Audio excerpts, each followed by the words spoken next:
मथुरा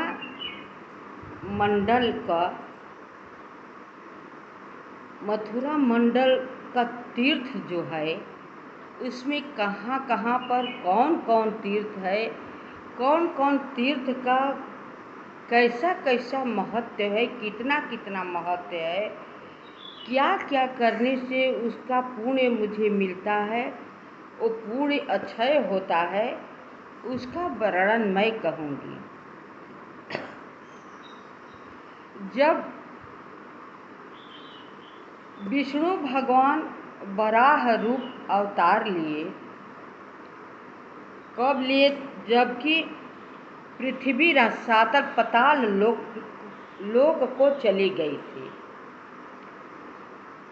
जब पाताल लोक को पृथ्वी जी चली गई थी तो उस पर बहुत जाकर भगवान देखे तो बहुत विष्टा मल मूत्र से भरा पड़ा था पृथ्वी के ऊपर।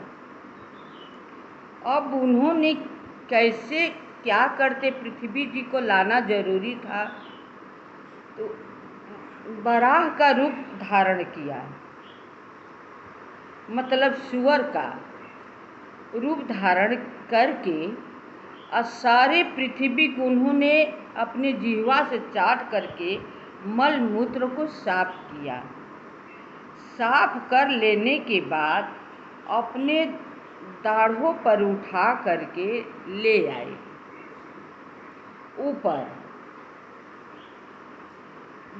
तो ले आए तो पृथ्वी के साथ विष्णु भगवान वराही रूप में बहुत दिन तक रहे।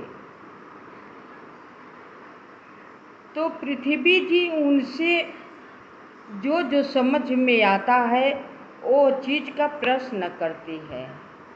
अब भगवान वराह भगवान जी उनका प्रश्न किया हुआ को उत्तर देते हैं और समझाते भी हैं।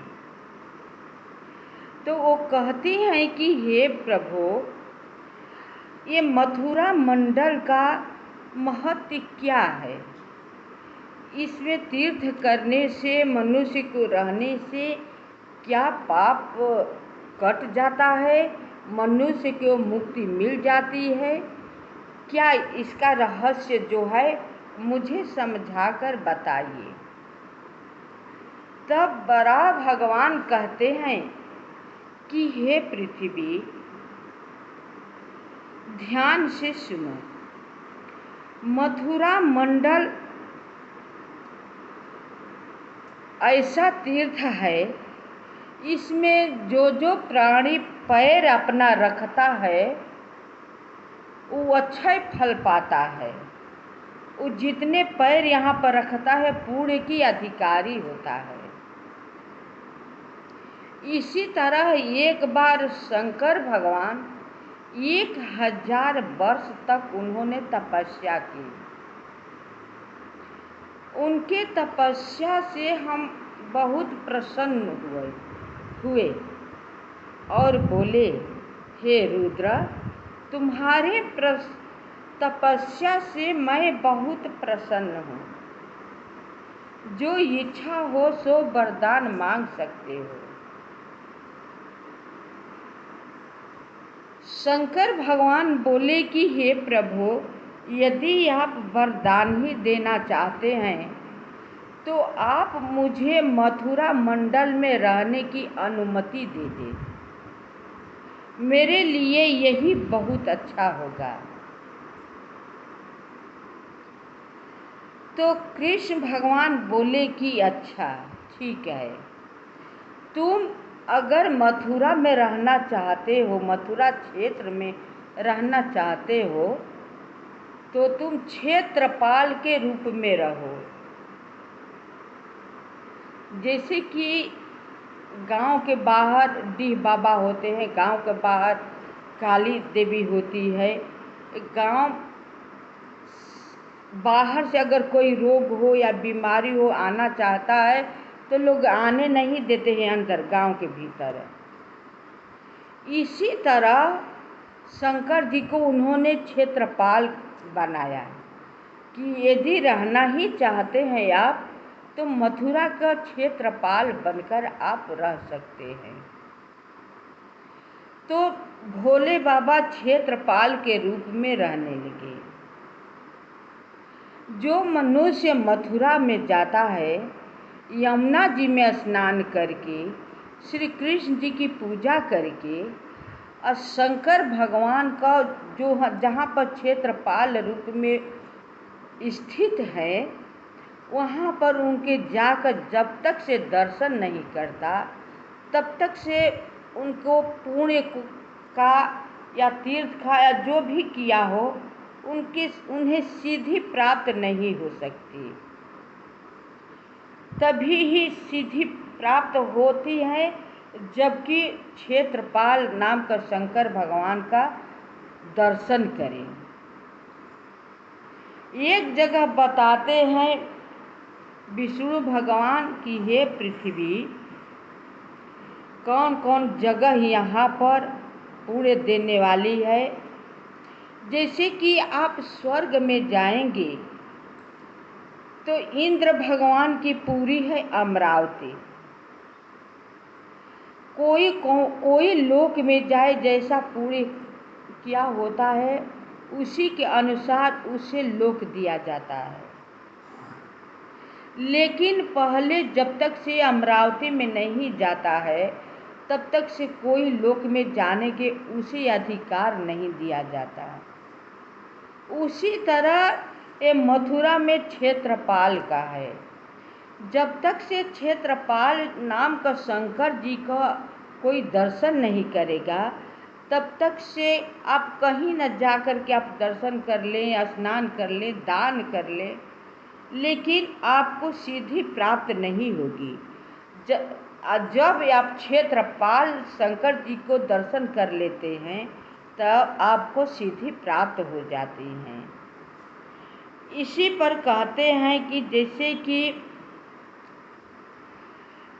जिस प्रकार स्वर्ग में, वैसे ही जम्बू द्वीप में यह मथुरापुरी है।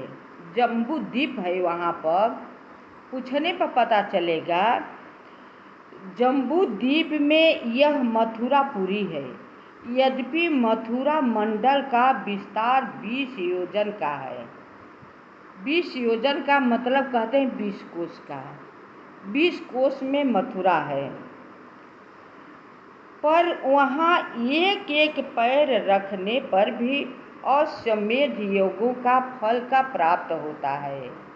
इतना महत्व है। एक एक पैर रखने से अश्वमेध यज्ञ करने का जो फल मिलता है मनुष्य को, वहाँ पर पैर रखने से फल को प्राप्त होता है। इस क्षेत्र में 60 करोड़ 6 हजार तीर्थ है। मथुरा में 60 करोड़ 6 हजार तीर्थ है। गोवर्धन, अक्रूर क्षेत्र ये 2 करोड़ तीर्थों के समान है। जैसे गोवर्धन जी का परिक्रमा किया जाता है, फिर अक्रूर क्षेत्र है, वो तीर्थ है जहाँ पर उसे तीर्थ कहते हैं। जबकि गोकुला से मथुरा कृष्ण बलराम जी को अक्रूर जी ले आ रहे थे, अब मन में उनका संशय था कि इन दोनों बालकों को कंस मार डालेगा, लेकिन क्या करें, उन्हें ले जाना जरूरी था, मजबूरी था, जरूरी न था, मजबूरी था। ले जा रहे थे तो जरूर, लेकिन बहुत चिंतित रहते थे अक्रूर जी, बहुत अंदर अंदर परेशान रहते थे। जब गोकुला से आए जमुना जी के तीर तट पे, तो वहीं पे रथ रोक करके अक्रूर जी बोले कि तुम दोनों यहीं पर ठहरो, तब तक से मैं जमुना जी में थोड़ा स्नान करके आता हूँ तो लेकर चलूँगा। बोले दोनों भाई कृष्ण बलराम जी की ठीक है। वो चले गए दर्शन करने के लिए। अक्रूर जी जब डुबकी लगाते थे तब उसी जल में, जमुना जी की जल में, कृष्ण भगवान अपना रूप में, विष्णु रूप में प्रकट होकर के दर्शन दिया करते थे। ये आश्चर्य लीला देख करके अक्रूर जी बहुत परेशान रहने लगे। जाकर जल्दी रथ में देखते तो दोनों भाई रथ ही में बैठे हुए हैं। फिर आकर डुबकी लगाते थे तो वही बलराम कृष्ण कभी वो रूप में, कभी वो रूप में दर्शन दिया करते थे डुबकी लगाते वक्त। ऐसे ही कम से कम 4, 5, 7 बार उन्होंने किया। डुबकी जब जब लगाते थे तब तक वो रूप में विष्णु भगवान दर्शन दिया करते थे। और रथ में आकर देखते थे तो दोनों भाई बैठे हुए हैं। अंत में अक्रूर भगवान जी परेशान होकर के हाथ जोड़ कर के बोले कि आप कौन हैं? आप ऐसे दर्शन क्यों दे रहे हैं? ऐसे दर्शन देने की मकसद क्या है? तब उसी जगह पर प्रत्यक्ष रूप में विष्णु भगवान अपने रूप में अक्रूर जी को दर्शन दिए और बोले कि हे अक्रूर जी, जिस चीज़ के लिए तुम डर रहे हो, अपने अंदर का डर निकाल दीजिए। वो कंस क्या मुझे बुलाएगा, क्या हमें मारेगा? उसको मारने के लिए तो मैं खुद ही अवतार ले चुका हूँ, मैं ही अवतार लिया हूँ। अब उसे वध करने के लिए मैं जा रहा हूँ, उसे मैं ही वध करूँगा। इसलिए आप निश्चिंत हो जाइए, किसी प्रकार की चिंता और संदेह मत कीजिए, छोड़ दीजिए। तो वो एक तीर्थ हो गया, अक्रूर क्षेत्र तीर्थ। वहाँ पर जो जाकर स्नान करता है, दान करता है, तो अश्वमेध यज्ञ का फल उसे प्राप्त होता है। मनुष्य के आज भी अक्रूर क्षेत्र में, अक्रूर तीर्थ उसे बोलते हैं। गोवर्धन तथा अक्रूर क्षेत्र ये बहुत मूल्यवान तीर्थ है दोनों। ये 2 करोड़ तीर्थों के समान है। आप घूम घूम करके 2 करोड़ तीर्थ करेंगे, आप फल प्राप्त करेंगे। अब मथुरा में केवल अक्रूर तीर्थ और गोवर्धन तीर्थ को आप तीर्थ इतना ही कर लेंगे तो उसके ही 2 करोड़ तीर्थों के बराबर का फल आपको मथुरा ही में ही मिल जाएगा। प्रस्कंदन और भांडीर ये 6 कुरु क्षेत्रों के समान है। सोम तीर्थ, चक्र तीर्थ, अभिमुख, यमन, तिन्दुक और अक्रूर नामक तीर्थों की द्वादशादित्य संज्ञा है। मथुरा के सभी तीर्थ कुरुक्षेत्र से 100 गुना बढ़कर है। कुरुक्षेत्र तीर्थ को बहुत महत्व दिया गया है कि जो कुरुक्षेत्र तीर्थ करता है उसे कभी वापस आना नहीं होता है, वो गर्भ में नहीं आता है। वही श्री कृष्ण भगवान कहते हैं कि मथुरा में इस जगह पर जैसे कि द्वादशादित्य संज्ञा, मथुरा के सभी तीर्थ कुरुक्षेत्र से 100 गुना बढ़कर है। 100 गुना कुरुक्षेत्र से भी 100 गुना बढ़कर तीर्थ है, इसमें कोई संशय नहीं। जो मथुरापुरी के इस महात्म्य को समाहित चित्त से पढ़ता या सुनता है वह परम पद को प्राप्त करता है और अपने मात्र पितृ दोनों पक्षों के 220 पीढ़ियों का उद्धार कर देता है। ये तीर्थ का मथुरा में जाने से या तीर्थ करने से इतना फल मिलता है। कोई एक बहुत अच्छा संत हो जाता है घर में, तो कहते हैं कि 21 पीढ़ी इन्होंने तार दिया। इसमें दिया है कि 220 पीढ़ियों को उद्धार कर देता है। मथुरा के सभी स्थानों में भगवान श्री कृष्ण के चरण के चक्र चिन्ह सुशोभित है। मथुरा में हर जगह भगवान के चरण चिन्ह का चक्र का मतलब प्रत्यक्ष दिखाई देता है। उन्हीं के मध्य में एक ऐसा भी तीर्थ है जहाँ चक्र का आधा ही चिन्ह दृष्टि गोचर होता है, मतलब दिखाई देता है आधा चिन्ह। हर जगह तो पूरा आप देखेंगे, लेकिन एक जगह ऐसा है कि आधा चरण का चिन्ह दिखाई देता है। वहाँ के निवासी मुक्ति पाने के अधिकारी हो जाते हैं। मथुरा के जो निवासी है वो मुक्ति पाने के स्वयं अधिकारी होते हैं। इसमें संशय नहीं है, इसमें सोचने समझने की बात नहीं है कि होगा कि नहीं होगा।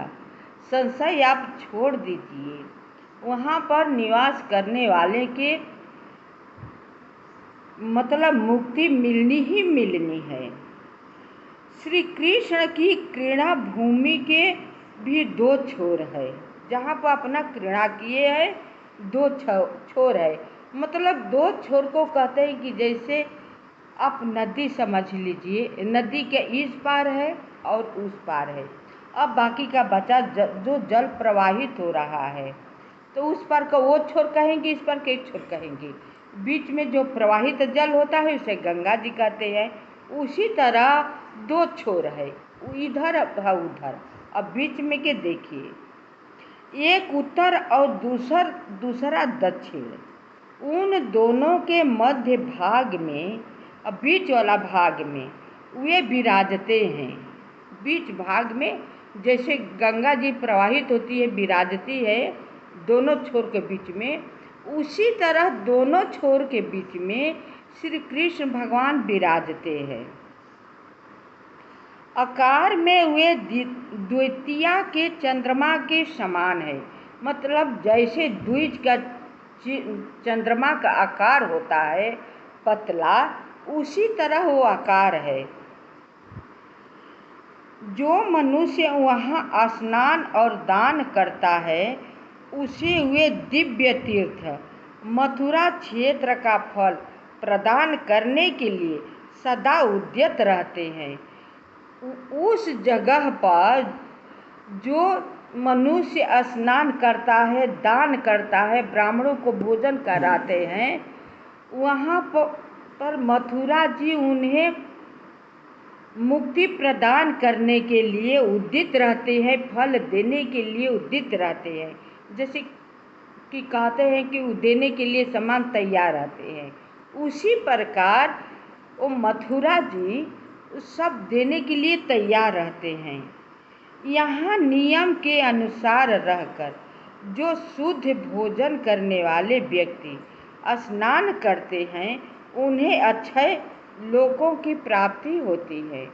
जो वहाँ पर शुद्ध भोजन करके नियम धर्म से वहाँ पर स्नान करता है, कृष्ण भगवान की पूजा करता है, जो यथाशक्ति दान करता है, तो उसे अक्षय लोक जो कि कभी वहाँ पर पुण्य जो है क्षय नहीं होता है, उसे अक्षय कहते हैं। अक्षय लोकों की प्राप्ति होती है। वो मनुष्य अक्षय लोक का जाता है और दूसरे लोक में मनुष्य जाता है तो उसका पुण्य धीरे धीरे जितना पुण्य होता है उतना दिन वहाँ पर सुख पूर्वक रह सकता है। लेकिन जैसे ही धीरे धीरे रहते रहते वहाँ पर उसका पुण्य जब क्षीण होता रहता है, जब पूरी तरह से पुण्य क्षीण हो जाता है, तब नीचे किसी चीज़ में जैसा उसका कर्म होता है उसी के अनुसार जन्म दे दिया जाता है, नीचे भेज दिया जाता है। लेकिन वहाँ पर जहाँ पर अक्षय लोकों की प्राप्ति होती है, मनुष्य जाता है, वहाँ से वो नीचे नहीं आता है। इसमें कोई संशय नहीं है। यह सोचने समझने की और संशय करने की बात ही नहीं है। दक्षिण कोटि से आरंभ करके उत्तर कोटि पर यात्रा समाप्त करनी चाहिए। आप दक्षिण से चल करके उत्तर उस छोर पर जा करके समाप्त करें। वहाँ एगो पवित्र कोटि पर यात्रा के प्रमाण भर भूमि पर जो चलते हैं उनके द्वारा अनेक कुलों की रक्षा हो सकती है। और उस स्थान पर चलते हैं आप तो जितने जितने आपके पग बढ़ते हैं उतने उतने आपको तो उद्धार जो होना है वो तो होता ही होता है, लेकिन उसके साथ आपको कुलों को भी उद्धार होता रहता है। इतना महत्व है, कुलों की रक्षा हो सकती है। पृथ्वी पूछा, प्रभु एगो पवित्र का क्या माप है? आप यह मुझे स्पष्टतः बताने की कृपा करें। पृथ्वी जी पूछती है और बताते हैं कि एगो पवित्र के माप मतलब कितना है, इसे हमें समझा कर कहिए। भगवान वराह कहते हैं, भूमि अब मैं एगो पवित्र की विधि बताता हूँ, सुनो। मेरी क्रीड़ा भूमि जो दक्षिण का छोर है वहाँ से लेकर और उत्तर सिरे तक की जो सीमा है, इसी को एगो पवित्र सीमा कही गई है। जो दक्षिण सिरा से उत्तर सिरे की छोर जो है उसे ही एगो पवित्र कहते हैं। इसी क्रम से दक्षिण से आरंभ करके उत्तर की सीमा पर यात्रा समाप्त करनी चाहिए। घर से बाहर होने पर जब तक स्नान न करें तब तक मौन रहने का नियम है। जब आप निकले कि हमें दक्षिण दिशा से उत्तर दिशा के छोर पर जाना है, बीच में भी अब जितना चलना हो, लेकिन आप जब घर से निकले हैं कि हमें चलना है तब आपको मौन रहकर चलना है, आपके बोलना नहीं है। जब वो छोर जाएंगे, स्नान कर लेंगे, कृष्ण भगवान का दर्शन कर लेंगे, उनका पूजा पाठ वगैरह सब कर लेंगे, तब आप बोल सकते हैं। इसके बाद बोला जा सकता है। देवी स्नान समाप्त होने पर क्रमशः देवाधिदेव श्री कृष्ण की पूजा, यज्ञ, पशुनी, गौ का दान, सुवर्ण एवं धन का वितरण कर ब्राह्मणों को भोजन कराए। वहाँ पर इतना कर लेने के बाद ब्राह्मण को भोजन कराइए, दान आपको यथाशक्ति है दान कीजिए। गौ का दान जरूरी है, सोना का दान करना जरूरी है। आप वहाँ पर दान तब जाकर के आप भोजन कीजिए। इस प्रकार कर्म करने वाला व्यक्ति पुनः संसार में लौटकर नहीं आता। जो मनुष्य ऐसा करता है, इतना कर लेने के बाद मनुष्य कभी संसार में लौटकर नहीं आता, मेरे धाम को प्राप्त होता है। वो श्री कृष्ण जी कहते हैं कि मेरे धाम को प्राप्त होता है। इस अर्धचंद्र तीर्थों में जिनकी मृत्यु होती है या अर्धदैहिक क्रिया होती है, वे सभी स्वर्ग में जाते हैं।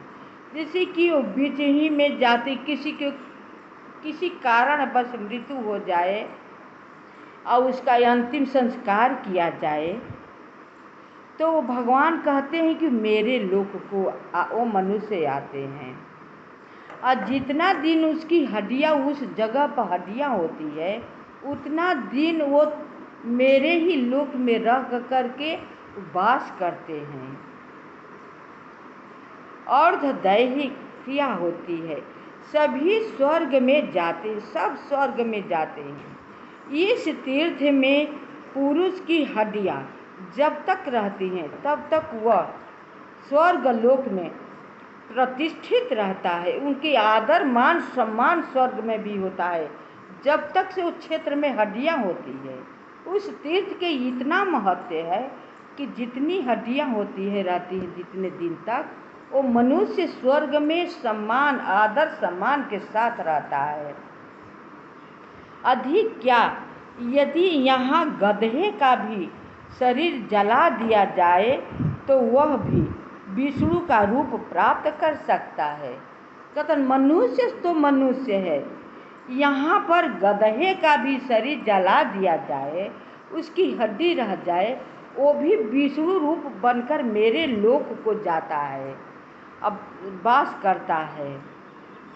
मथुरा के प्राणी मेरे ही रूप है, उनके तृप्त होने से मैं तृप्त होता हूँ, इसमें संशय नहीं। देवी, इस विषय में गरुड़ का एक आख्यान सुनो।